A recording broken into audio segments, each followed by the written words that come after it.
We are going to discuss today the subject of India-China relationship. It is very topical in view of the recent events on the line of actual control between the two countries, especially with reference to what has happened in Ladakh. But before we go into the specifics of the recent incident or incidents, I'd like to tell you that not only that I have been Minister for External Affairs of this country for 2 years and dealt with this issue, but also that I have been a student of history and of international diplomacy. And therefore, I have an interest in understanding the issues, and I try my best to keep as updated as possible. So the first point that I would like to make is that the foreign policy of any country is the sum total not only of its geography, but also of its history. For instance, in our case, our foreign policy until today, 73 years after independence, is deeply influenced by India's history, India's culture, India's traditions, and the fact that throughout our history, India has never been an aggressor. We have gone out to other countries, but we have gone out as messengers of peace. And we have gone out with our religions which preach brotherhood, peace and brotherhood. We have gone out with our culture. We have gone out with our civilizational values. But we have never gone out on the strength of the force of arms. Now, this is a tradition which is very strong in India. And as I said earlier, it has deeply influenced our foreign policy. Most of the ingredients which go on to constitute our foreign policy were prepared during the freedom struggle. And we all know that our freedom struggle was deeply influenced by Mahatma Gandhi and his concept of non-violence. So that is an additional factor which influences our foreign policy. Compare this with the history of China. China has always been an expansionist power. It is not merely that today that it has acquired a lot of economic and military heft, that China is disturbing its neighborhood and also the global commons. China has always been like this. China has always gone out in aggression. It has always coveted other people's territories and by the force of arms has tried to subjugate them. This has been China's history.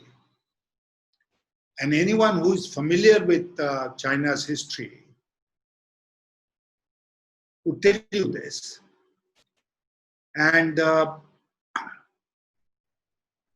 would also tell you why we have to be careful with a neighbor of this kind. Unfortunately, in our history, successive regimes have failed to show that caution. Not that they were not aware. I am a critic as well as a great admirer of Pandit Jawaharlal Nehru. As you know, he was our first Prime Minister and also our first Foreign Affairs Minister, External Affairs Minister. He has written immediately after independence in notes which was circulated in the External Affairs Ministry and elsewhere that India has to be very, very cautious in dealing with China because China is an expansionist power. But the unfortunate part is that despite his deep knowledge of history and understanding of it, Nehru did not translate it into practice. So when China attacked Tibet and annexed Tibet, India gave shelter to the Dalai Lama and the Tibetans who came with him, and they are still present in our country in significant numbers. But we accepted this annexation of Tibet by China meekly. We did not protest like we should have. That gave a lot of encouragement to China. And not only encouragement, but that brought China face to face with India. Because Tibet, all along in history, had acted as a buffer between India and China. Suddenly that buffer was gone. And our borders came together. Even the misadventure of 1962, one, it was avoidable. Two, when it became apparent that it was not avoidable, then we should have adequately prepared for it. We did not, in the hope that China will not attack us militarily. Again, we were wrong. China not only attacked us, but gave us a bloody nose, which we as Indians find difficult to forget. The experience of 1962 is deep there in our psyche somewhere. But yet, in our subsequent dealings with China, we have again not shown the kind of caution that we should have shown until this very day. China has progressed a great deal, while India has lagged behind. I remember I went to China when I was finance minister. There was a meeting of the Asian Development Bank in Shanghai. And I was representing India in that meeting. I had seen Shanghai earlier. That city had changed completely, unrecognizably. And I remember I was meeting a group of Chinese businessmen, and I told them that this is not my first visit to China.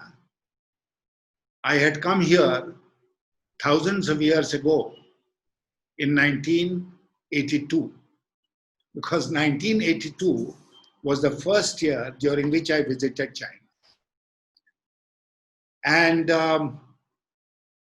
that was China of a small tenements, single-story houses, a bicycle on the roads, of one outfit which everyone was wearing.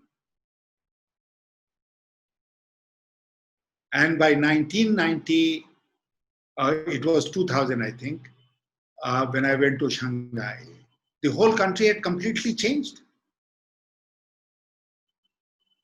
China had made progress. There is no doubt about it.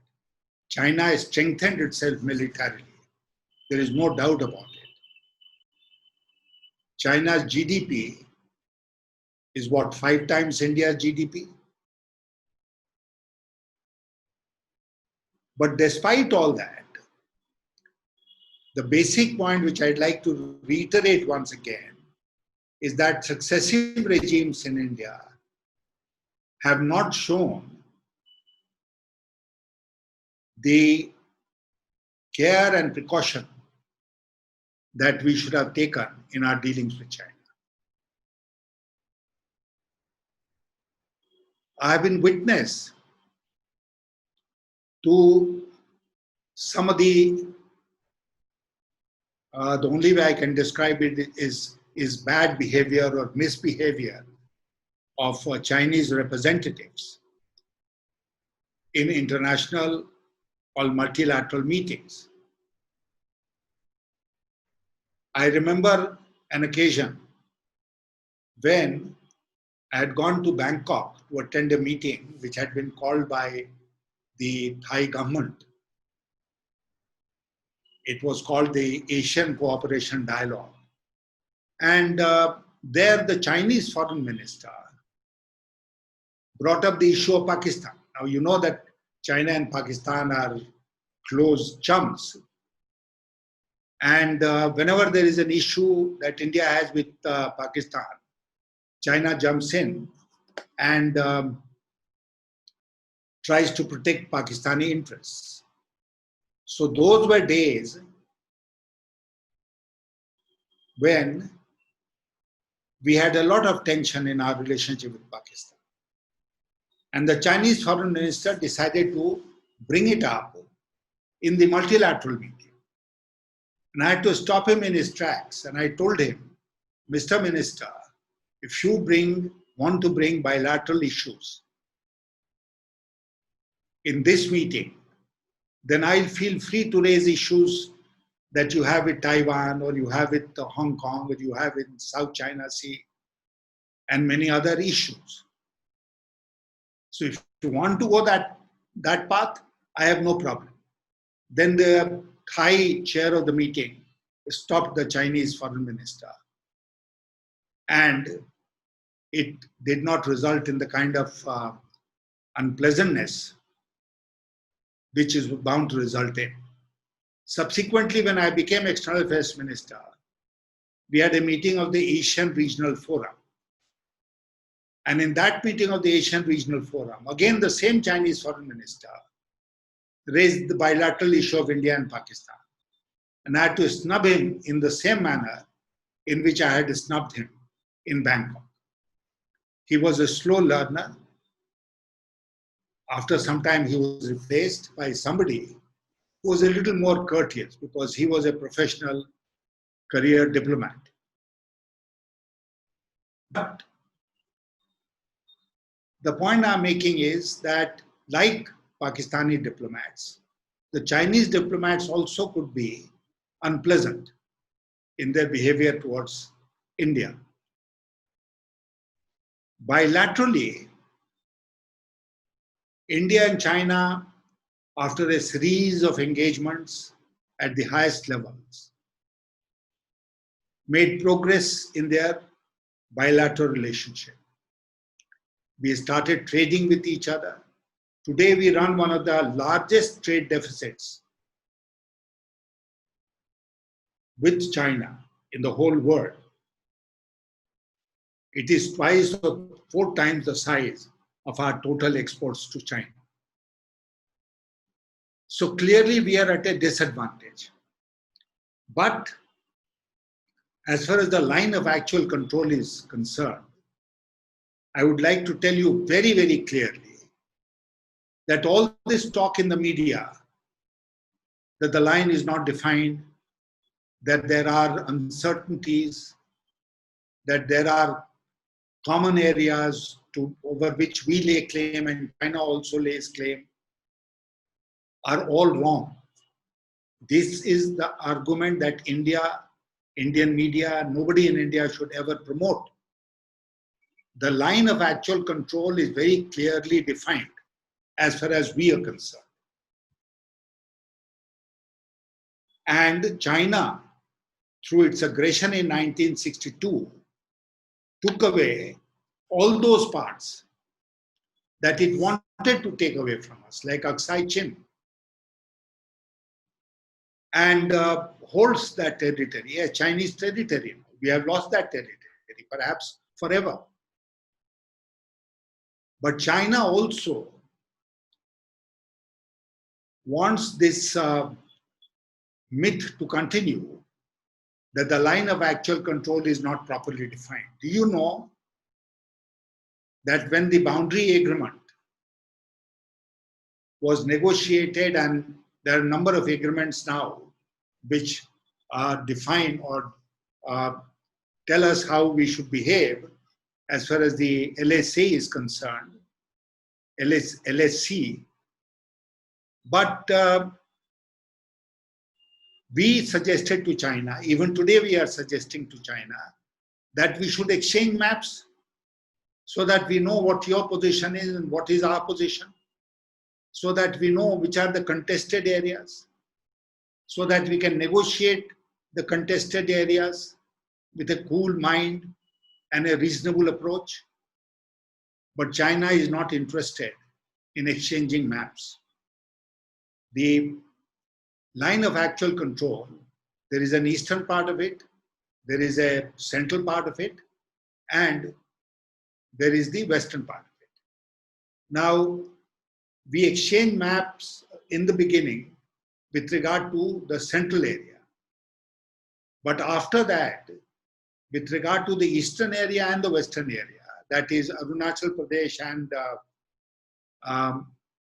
Ladakh, China has deliberately avoided sharing their concept of the LAC with us through the exchange of maps.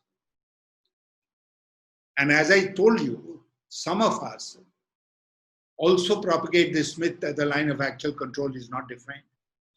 Galwan Valley, for instance, is very clearly defined. Our troops defended the Galwan Valley successfully in 1962. We did not surrender that part to China. And since then, we have been in control of that area. Similarly, as far as Pangong Lake is concerned, we patrolled from finger 4 to finger 8. There was no doubt about it. We were sending out patrols because we were not able to build a road. Similarly, Depsang, Daulat Beg, Oldie, the road which is leading up to it now. All these areas were very clearly defined. They were never in doubt. And now China is laying claim to all this area. Now what has happened? There have been incidents on the line of actual control in the past. They have been resolved under the agreements that we have on how to resolve these issues. But a situation was never allowed, either by India or by China, to arise like we saw this time, where 20 of our soldiers were killed in a skirmish where no firearms were used. They were just killed in fisticuffs. So, China, the Chinese troops, the PLA came prepared. After that, we were told that the Chinese carry a special kind of baton which can be dangerous. And they clearly prepared for this kind of a skirmish. Now negotiations are going on. I don't want to queer the pitch by saying anything out of turn, because I want to be as responsible as possible as a former External Affairs Minister of India. But I would only like to make this point at the end, and that is that India should not give up an inch of its territory to China. We have all read in the papers, heard over television channels, that China is employing the salami tactics, where you shave off or slice thin pieces. It has got a creeping approach to the line of actual control. And I'll end by saying that now there is enough evidence. Doklam, you will all remember, there was a standoff in Doklam, which went on for many days. At the end of it, we were told that the two countries had agreed to disengage and withdraw to their earlier positions. Now, we are still living under that impression that not only did we withdraw to our earlier positions, but the Chinese also withdrew to their earlier positions. The fact is that China withdrew a little, but then it has completely occupied the Doklam Plateau and is present there in brigade strength with permanent structures and maybe even a helipad. So that contested area is now not under our control. There is no joint patrolling there. Similarly, if we are not careful in our negotiations, in the current disengagement in Ladakh, then the same thing is likely to happen, that we will be withdrawing in our territory further, and China will withdraw from our territory that they had occupied through their forward positions a little bit. And this is how they will change their status quo ante. I am very clear, therefore, that India should stand its ground as firmly as possible, as strongly as possible, and at the same time, force the Chinese to go back so that we are able to go back to a status quo ante, and China is not going to take away our territory. I am very happy that the government of India today is tackling China, not only militarily, but also in other areas. And this is a policy that we must have. We must raise the issue of Hong Kong, where China has unilaterally again changed the status quo. We must raise the issue of Chinese designs on Taiwan. We must raise the issue of Chinese expansionism in South China Sea, its problems with Japan, with Philippines. We must raise the issue of the Uyghur Muslims, which China is like Tibet, trying to completely destroy. We must raise all these issues so that Chinese are put on the defensive in multilateral and international meetings, instead of we being put on the defensive. So this is the kind of diplomatic offensive that we need. Militarily, we must have the national resolve not to concede our territory. And let me end by saying that I had published my autobiography last year. Exactly 12 months ago, President Pranab Mukherjee had released that autobiography in Delhi. And I was flipping the pages of that biography, and I went back to what I had written about China. And this is what I had said. I quote, I said that India must cooperate with China wherever such cooperation is in our mutual interest. It must compete with China wherever such competition is in our national interest. And it must stand up to China and face China squarely whenever our territory or national sovereignty is threatened by China. And I think that sums up the kind of policy that we should have with China. We must stand up and face China squarely. The world respects the strong. India must show that it is strong. Thank you. Thank you, sir. Perfect. Shubham, you can end the recording now. Yes, sir. Sir, it has come well. I mean, it's come really clear. The audio was clear. I think video has also come clear. Sir, I wanted to ask you regarding, you mentioned regarding the perception of LAC being confused by Indian side of media. Now, this kind of assertion, though, has it been made diplomatically also earlier? Do you think?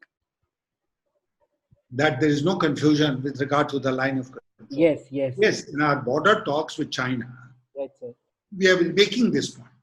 And that is why we have been insisting Right, sir. that there should be exchange of maps. Correct, sir. Because if you don't exchange maps, how do you know what your position is? That position can always be changed on the ground, as China has been trying to do all these years. So, the most peaceful sector in all our 4,000 kilometer long border with China is the middle sector, the central sector, where we have exchanged maps and we know where the line of actual control actually is.